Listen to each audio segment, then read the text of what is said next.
welcome to the Popcorn Junkies. Well, No more Dodo. no more indeed. No more Dodo. This is a review of Weapons, a brand new horror film from Zach Cregger. Why do we know Zach Cregger? Barbarian! Christ, Barbarian, which was a sleeper hit, was a surprise, took us all by surprise, was a bit of a shocker. I'm trying to remember, was there a dying, naked, corpse-like woman breastfeeding someone at one point in that film? Yeah, and it kept saying mama. Mama. It was kind of Airbnb, it was sort of set in an Airbnb, wasn't it? Two people at the same Airbnb. Yeah, that's right. They kind of double booked, which I thought was a nice premise. I really quite enjoyed the setup of that. So I was kind of looking forward to this film, thinking this is his second film. A lot of excitement about this. A lot more money's been thrown at him. There's been a huge bidding war in Hollywood where Jordan Peele was trying to get hold of this to produce it. And he lost it and fired his manager because he was so angry that he'd lost Zach Cregger. So there's been a lot of anticipation around this film, which sometimes can pull against the success of a film, can't it? You know, if we're all kind of like, oh, it's going to be, oh, Barbarian, oh. When you're surprised by a sleeper hit, which is why it's a sleeper hit, that's always great. But then when you try and do the second album, if you like, you know, the analogy of the second album is always, it's tough to follow the first hit. His background is in comedy, interestingly, a bit like Jordan Peele. Well, no, that makes sense. So this stars Josh Brolin, Thanos. Your man crush.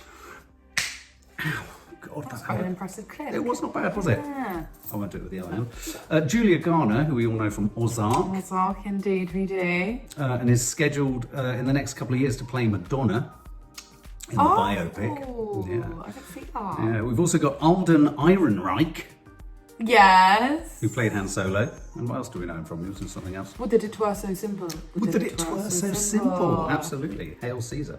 And we've got Austin Abrams, young actor. Love him. Who we know and love.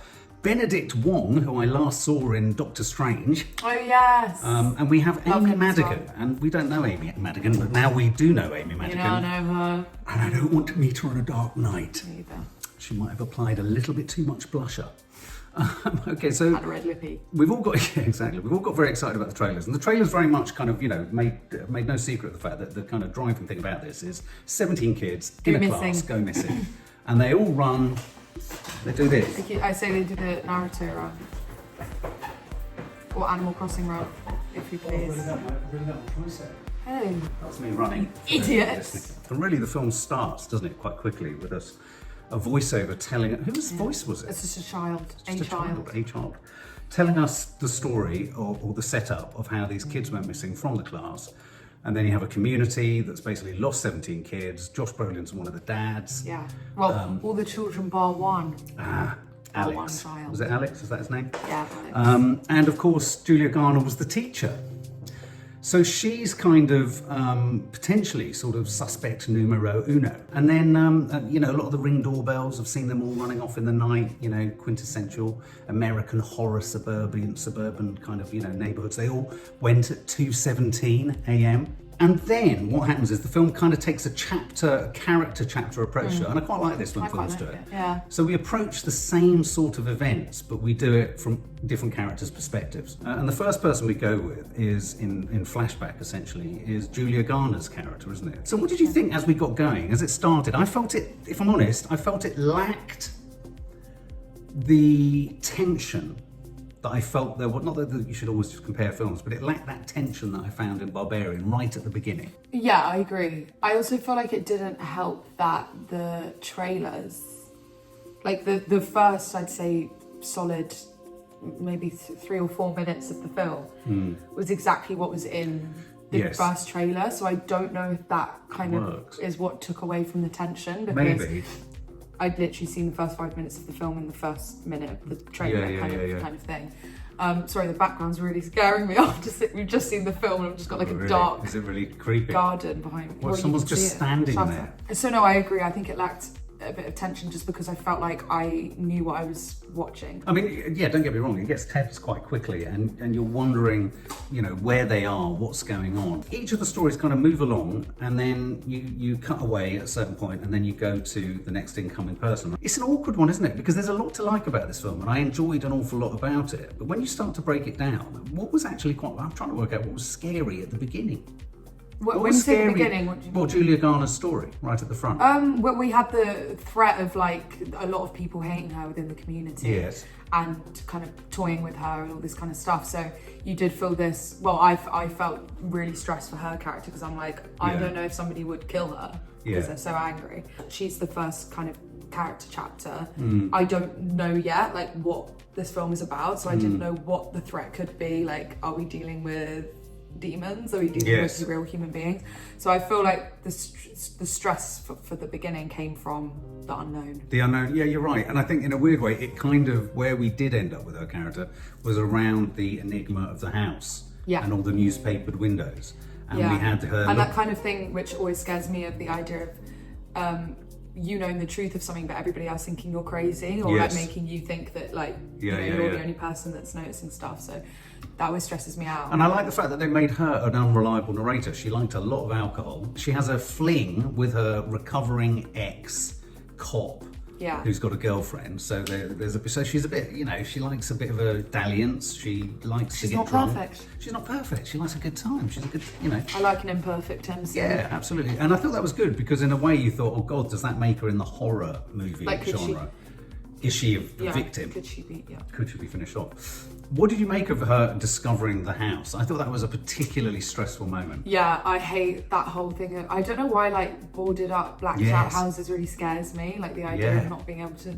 But newspapers was particularly nasty. Yeah, it just seemed rushed. Yeah, I think that was the first like proper jump scare I got when she looks in, and then you just see the silhouette. Silhouettes just. And at that point, I thought, oh, have we got a psycho situation? Are these decomposing people? Yeah. And I thought, well, why would the boy? Because we've seen that the boy Alex, the one remaining boy from the class, coming in and out of the house. He's still coming in and out of the house. Oh my God, a cuter kid you've never come across. Those eyelashes deserve an award by themselves. Can I just say right at the beginning, I particularly liked its use of Steadicam because it was like less Steadicam and it was more whoosh cam. It did a lot of spinning. And I don't know if you noticed, they choreographed a brilliant scene where the wife or partner of the cop that Julia Garner has a one night stand with, when she was chasing her through the shop, they did a really clever thing which works with the anamorphic lenses, is that every time Julia Garner turned the end of an aisle, the other woman would come round it, so it would whip it round and make it look like she was coming faster at the top of the aisle. I thought there's a real shout out actually to the camera op, because the camera work in this is sensational, and it was less about Steadicam, because Steadicam often has that element of POV. Yeah. This was whoosh cam. Yeah, it was. It's like it worked. It's a hunting camera, and I really like that. I thought that added to the stress and it added to the tension. And also the other thing that we very much have parked in Julia Garner's section or chapter is her obsession with Alex the boy, and I think it did a good job of making us wonder whether she was actually suspicious. So I leant over at one point and someone sort of daubs in red paint witch on her car. Yeah. And I leant over and said, I think she's a witch. Yeah, you did. Yeah. So fucking obvious, you idiot. Of course it's not going to be that obvious. Anyway, then we move to Josh Brolin. Josh Brolin is a dad who's missing his son. Yeah, Michael's father. How do you feel? When I see Josh on screen, I feel safe. I feel safe as well. He's got a... safe chin. Yeah. We all want him to be our dad. I love his voice as well. I love his voice. Very comforting. And I love his hair. Yeah. I just want to talk about him. He's a really impressive man. He's just impressive. He's impressive. Anyway, he starts getting out. Oi! Jesus! Fucking hell, that made me jump out of my skin. At this point, we're all thinking, why is it called weapons? I'm not entirely sure it ever really resolves that. He gets his ruler out, he gets the maps out. It's very blokey. I forgot it was called weapons. It's very blokey, isn't he? Yeah. He's got to get a map out. Yeah. Who lives there? He lives there. A map and a wibbly wobbly ruler. Wibbly wobbly ruler. And he goes around the neighbourhood going, can I look at your Ring doorbell? Yeah, he was very efficient. He was. An impressive man. He's the kind of man with a hand. That gets shit done. Yeah, he's the kind of man your mum would love. If he could put up shelves, he gets shit done. Anyway, he's still hunting for his kid. He doesn't like Julia Garner though, does he? No, he thinks she's a witch. He had a really horrible dream, and he's the first time when we see what's her face. God. Aunt Glinda? Wait, no, not Aunt Glinda. Gladys. Is it Aunt Gladys? Gladys. That's I had an Aunt Gladys. What, as in her name was Gladys? Yes, my nan's sister-in-law was Gladys. Yeah. This basically, I forgot to say, this horror. You get like family horror, body horror. There's a bit of body horror in this, a lot of body horror, definitely body horror. Yeah. This is in the genre of auntie horror. I think you girls should go and see this with Dina. This is your worst auntie. Yeah, you're right. Josh Brolin sees visions. He's when we see her for the first time, I'm pretty sure. Yeah, he has a brilliant sort of nightmare, doesn't he? He does. And he wakes up to it and says, "What the fuck?" Yeah, he really Which does. is how I would wake up from a really And as you say, he's a man that gets shit done. He goes to the police station, it's like, what the fuck are you all doing? He's efficient. He's efficient. He's an impressive man. He's frustrated with the police's inefficiency. His was very eventful. What happens at the end of Oh his my chapter? god, no, at the end of his chapter. Yeah. Him and Julie Marcus. Oh my! Marcus comes running at them. You might have seen it in the kind of some of the stills. His face, his eyeballs popping. Comes running at them. It's a messy face. But we don't know. We don't know why. What's happened with that yet? It just kind of comes out of nowhere, which was really cool. I thought. Oh, I wish Chi-Chi was. Chi-Chi! She's barking at kids in the garden. Actually, I have toddler phobia and toddler fear. This film is really... You know, phobia of toddlers is a legit thing. Is it? What's it called? Let's look I it don't up. know what it's called. But I was playing a board game the other day, and one of the cards, you know, when you've got like you're playing a game where somebody has to figure out like what it is you're talking about. The phobia card had like spider, snakes, ocean, and one of them was toddlers before something like buttons even. Oh, what is fear of toddlers? It's a genuine phobia. Called? No, phobia. Fear of toddlers is called pedophobia. Shut up. It is. It says it here. It's as in pediatric. Yeah, pedo. I'm not going to call myself that. No, because that sounds like you're just going to... Pedophobia. No, they should call it something else. I'm afraid of toddlers, large groups of fast-moving toddlers. Which at the end of this film was a fucking disaster for me. Josh Brolin's section ends quite dramatically with him having to pull Marcus, who's the head of the school, Benedict Wong's character, off Julia. Anyway, so it's great. So it's igniting. We're just like, what's happening? Going on? Explain. What is this shit? What's going on? Then we go to the police, the cop. I really liked his performance. I thought in a weird way he gave us the I most haven't seen him since Hanson. He's a recovering alcoholic. Him and his wife are trying to have a baby. You can see he's just hating the kind of regular... Well, you can see he just hates her. He hates her. And his boss is her dad. Oh yeah, and so he feels kind of beholden to her. He feels like he can't really breathe. He isn't a very happy man. He's not happy. And I thought he portrayed that really well. I thought he did as well. Because actually in the Julia Garner clip, he looked really happy when he was with her. Yeah, it was very... Even though she made him relapse. And he goes on the drive, at which point he intercepts... James! How do you remember their names? James! Fucking hell. Played by Austin Abrams. And James is this hapless... little crackhead. I loved him. Yeah, trying to break into somewhere. He might actually be my favourite character. He was so good. Basically, Paul kind of punches the shit out of him and then gets stabbed in the finger with a syringe, which made me go a bit funny. That made me go a bit funny. I liked his hypochondria. Me too. I would be real. exactly the same. Well, no, I would be way worse. Yeah. And then he realises he could get caught on the body cam. So, there's lots of this kind of setting of the scene of each character. We also have Benedict Wong. We go with his character, Andrew. Now, his chapter was where the body horror went fucking writ large, didn't it? Yeah, his chapter was not... Poor Marcus. Poor gay couple sitting down to watch a documentary about I love their little zombie couple fungus. moments that we got to see, like them shopping and then it was really really wholesome, and then it cozy. got ruined. It was really cozy, but also they sat down to eat a tray of food in front of a grisly documentary about the same fungus that zombify bodies. And then we are introduced to the character. Well, no, we met her in they have their little interview at the school first. Oh, so she yes. comes back. Oh, yes. So Marcus has an interview. Well, no, he's at school and Aunt Gladys comes in because he needs to have a word with Alex's parents. Did you think it worked, the overlapping between stories? Because I think they overlapped to the right amount and then the story moved on a bit further, didn't it? Yeah, they didn't have to like redo bits. No. Because there was like a whole part of Paul's chapter which was also a huge part of James's chapter because it's the whole syringe bit. Yeah, and also, I mean, it's with Paul, isn't it, when he's in the woods? Yeah, so that's the second time when we see Gladys. We're like, who the fuck is this person? Yeah. Why is there a clown in the woods? Yeah. So he's been in Josh Brolin's dreams. Yeah. She's been in Josh Brolin's dreams. She's been in the forest with a crackhead. In the forest. What the fuck? A bit Pennywise-y, didn't you think? Yeah, I thought she was a clown. I thought she was going to be a clown. I did. Yeah. But then we probably meet her basically in this conversation between her and Marcus in school, and she's just like really weird. She was really unnerving me. But I wasn't necessarily doing anything that suspicious, but I was a bit like, you're suspicious. So then she comes around to his house and it's all like, oh, I've had to walk from this place and I feel dehydrated. So they basically let her in. She was incredibly watchable. Incredibly watchable with her badly applied lips. She was like a cross between Jimmy Savile and Grayson Perry. Oh God. Yeah, it was weird. I kept thinking, imagine having to kiss her. I don't She's know why. quite iconic. I quite like She to was dress like iconic. her when I'm older. Yeah, no, there was a part of her that reminded me of that character in The Incredibles with the glasses. Oh, yeah. Yeah, so she was quite stylish. Yeah. So she comes in into their house basically and is just acting really friendly, but also he bold. clearly doesn't want her in his house. No. She asked for a glass of water, but actually wants a bowl of water. And at this So point, what does she do then? she basically does a spell, doesn't she? She's a witch. She's the This witch. is a witch film. It's a witch film. And it's at this point, really, with this lurid, brightly wigged, odd, bespectacled woman, that you go, oh, it's a fucking witch horror. And it's Auntie Witch. And fucking hell, what she makes Marcus do. Oh, what she makes him do, yeah. I was going to say the spell is really strange. She does this thing where she's like a thorn branch. Yeah. And she like pricks her finger on it and then just like wrap the person's hair around it and then Yeah. break the stick and then it makes them want to kill Yeah. whoever's hair was attached It's to like it. the snapping of the twig is just So the basic- camel that broke the straw's back, isn't Yeah. it? So Marcus effectively vomits this black liquid into his boyfriend's Face. mouth and then headbutts his face repeatedly until both their faces are mashed up. Okay, at this point, I just want to say in retrospect, because at this point I thought, wow, okay, that was the first moment in the film where it kind of got really, the gloves came off. We knew we were dealing with witchcraftery.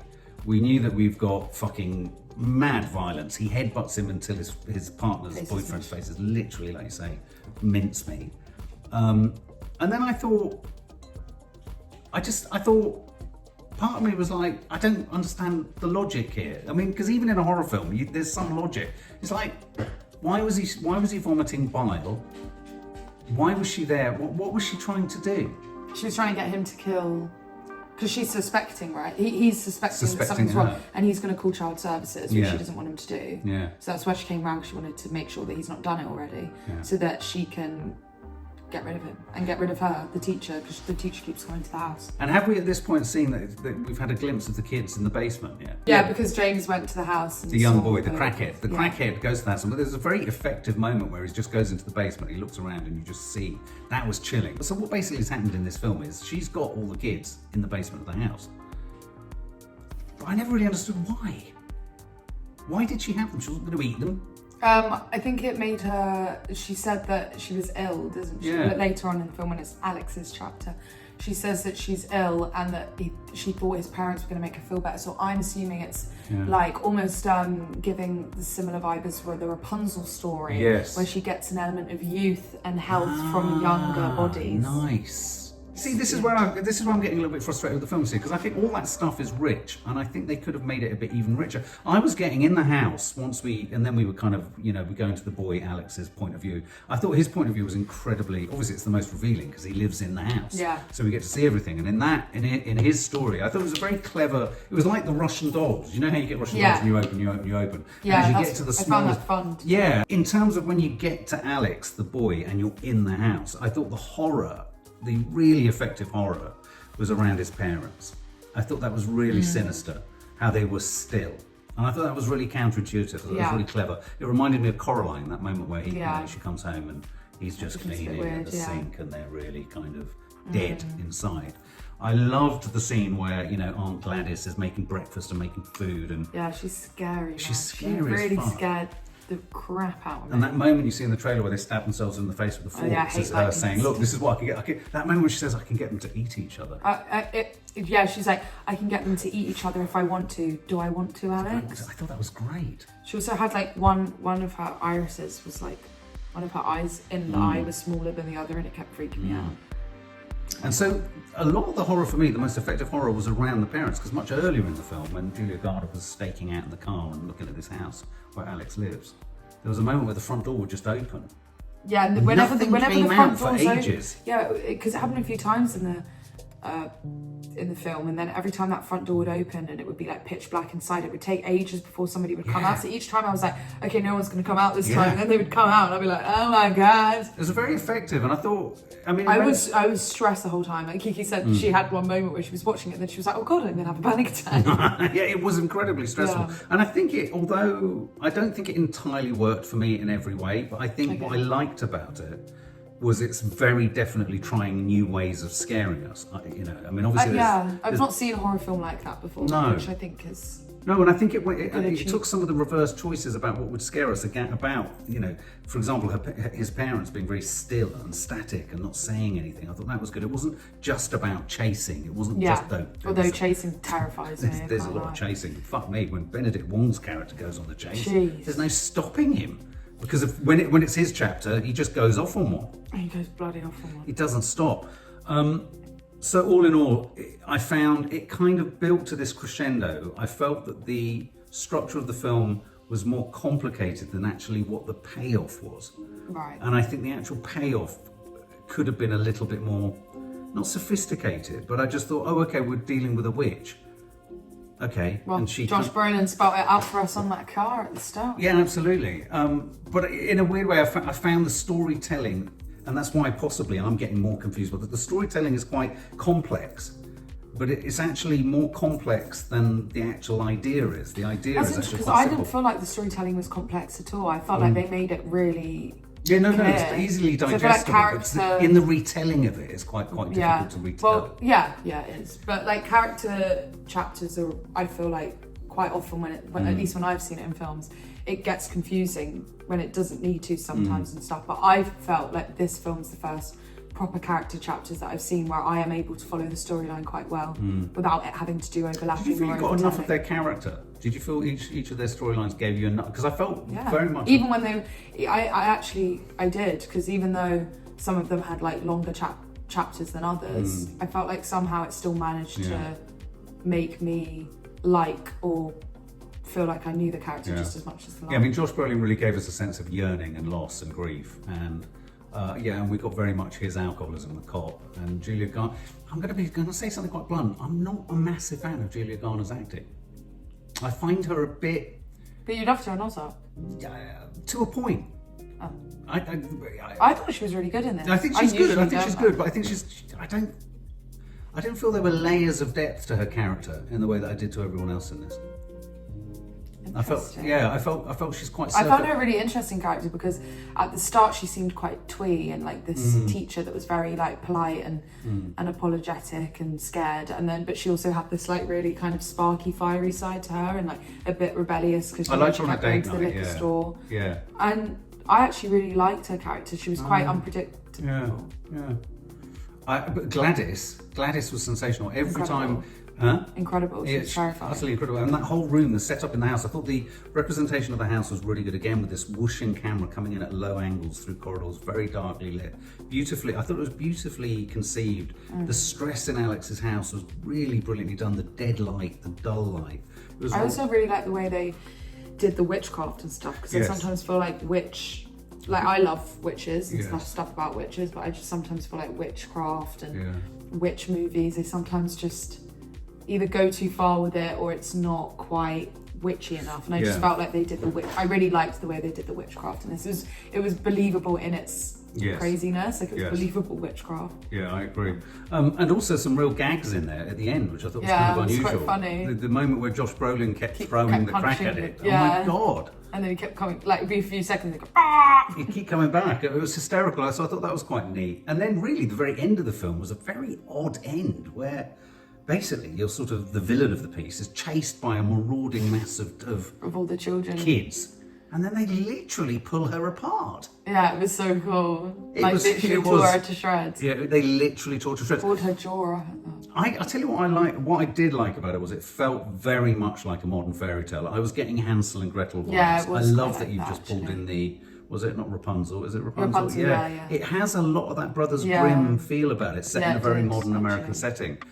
And yet, like you say, unlike other films that I can think that we've seen, I think Gretel and Hansel was the one, where you felt like it was all quite, cliched and stereotypical. This was very different. This was having this kind of weirdly made up Gladys. Aunt Gladys is just a character from hell. Yeah. Isn't she? But I also liked how the film really sat with things, right down to like, oh yeah, when that front door would be left open just that bit too long and you were like, right, what's going to happen?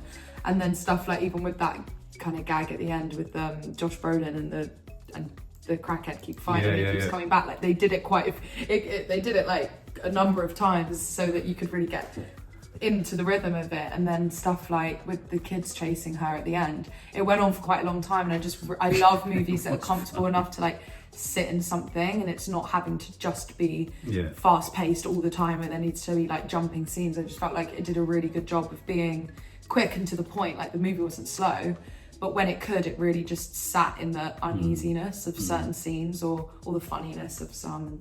I really enjoyed that. I mean, I thought it was hysterical. The final scene is hysterical, and this film does a lot of that twisting. There's a lot that goes on in the dark. There's a lot that goes on at night, but an awful lot of the horror also happens in the daylight. Which is always safe. Yeah, it's always a nice inversion. And also, I just want to give a shout out before we sum up to Alex, the actor who played Alex. I thought he was sensational. Yeah, a little What's the name of the boy? Cary Christopher. Beautiful. Really good. Very sweet. But being bullied on the school bus and everything like that. By Michael, actually, Josh Brolin's son. Yeah, exactly. So in summary, how would you summarise and score? Would you say to people to go and see it? I would 100% tell people to go and see it. I think it's like, I thought it was just a thoroughly entertaining watch. 2 hours long. It didn't feel that long, did it? No. I didn't feel like it was too long at all. It's a really entertaining watch. Like even if it's not perfect, you know, storytelling wise or something, I just feel like it's a good film to go and see for just like something that's entertaining. I'd definitely go and see it with friends again and stuff like that. It's got some good jump scares in there. And another thing I loved about it was the soundtrack. Like I really loved the soundtrack. Yeah, I'm pleased you mentioned Kiki that. did as well. It was a sort of gyrating electronic, but it wasn't necessarily traditionally scary either, was it? No, yeah. Some of it was like under the skin. It had it had a certain song in it which was exactly like the theme in Under the Skin. So I was like, damn. Yeah, I felt the sense of unease pretty much throughout. Like I genuinely felt really stressed from beginning to end. Really stressful watch. Yeah, and I think it's sometimes I find it hard like chapter films, like where it's like a really clear, like this is the end of this chapter and now we're going into the next. Like sometimes I struggle with that in movies because I just feel a bit like, oh, okay, we're going through chapters, but I really didn't feel it in this. I felt like it was a really cool way of telling the story, because if it had just been linear and we just kind of had scenes with other characters, I just don't think it would have been as unsettling as it was. And obviously like everybody, it all joins up at the end anyway, so it's really cool. Gladys is petrifying. I don't know how else to do that. She's an iconic character. She really is. I can see it as being like a really like an iconic film that people kind of refer back to, because it was really original, and I like that we weren't kind of just getting Barbarian again, even though Barbarian was like a great film. I went into it not expecting to kind of see Barbarian again. And that's definitely not what you get from it. It was a very different type of horror film, and I think it's always refreshing to see an original horror film, because sometimes we just keep going for the same tropes. And a non-franchise one as well, not another remake of something, Final Destination 86.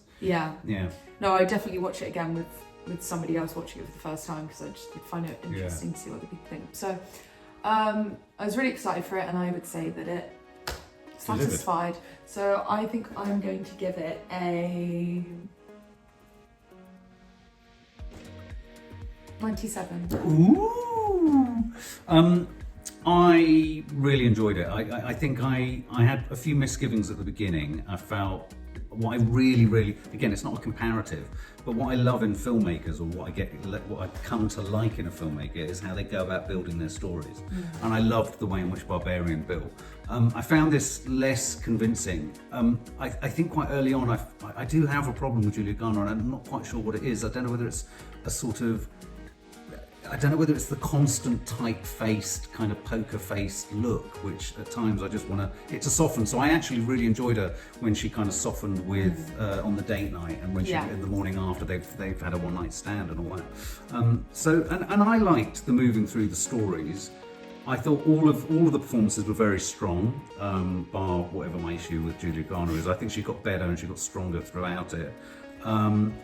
I think this is I would just recommend this film entirely for the fact that it's original. It's really original, and yet at the same time, it does witchcraft in a different way. You've got a really unusual an unusual monster, if you like, or unusual witch that is forever going to stay with you. I promise you, she's fucking beyond. I mean, it's that terrible balance, isn't it? I wanted more of her, but in a sense, what made her so good and strong was how much we got of her. yes, the end kind of, all horror films do peter out, and it got ridiculous, but I mean, Christ, you know, you can't go wrong with a bunch of toddlers tearing someone to pieces. I mean, it's got to be a way to end film, isn't it? As I say, it's 128 minutes. I didn't feel the length at all, and that is a huge tribute to it. I really, really enjoyed Austin Abrams as the crack addict. I think he's a real guilty pleasure in that. But I do go back to this idea that I think he went for a really, I suppose I didn't articulate it correctly. It's not that it was complicated, but he went for a really sophisticated form of storytelling for something that was actually quite simple. Right. So, you know, you're going to all these different points of view, and they don't actually give you, it's not like you have lots of Easter eggs or clues, or there's not lots that you're kind of working. You weren't doing a lot of detective work. It was pretty obvious what was happening. Right, yeah. You were just enjoying and relishing the join moment. You were like waiting for, where's the moment where we're going to be with Benedict Wong as he heads towards them in the petrol station. But I didn't really feel it was giving us laying little clues here. Right. So I went in expected to do more sort of heavy lifting, and I didn't have to do any. But I think you've got to give a film a shout out when it's entirely original. And fresh. He feels fresh. Feels like a fresh filmmaker. Yeah. I probably wouldn't go to 97, but I would give this 90 outright. Okay, still high. So high. Go see it, guys. Go see it and see if you can figure out why it's called Weapons. Yeah. Why do you think it's called Weapons? I think there was a lot of weapons. A lot of weapons. Oh. Well, at one point Josh Brolin says the kids were running like weapons. They were like missiles. But then others have said... all the people she uses are weapons, and they are. Yes. Yes. I mean, Marcus used his face as a weapon. Yes, they are weapons. People become weapons. But of course, a number of people have said in the build-up to this, is the whole film a metaphor for the whole kind of school shooting? You know, you lose a class of students. Is it a metaphor there? But in the end, they all come back. Yeah. Anyway, tell us what you think.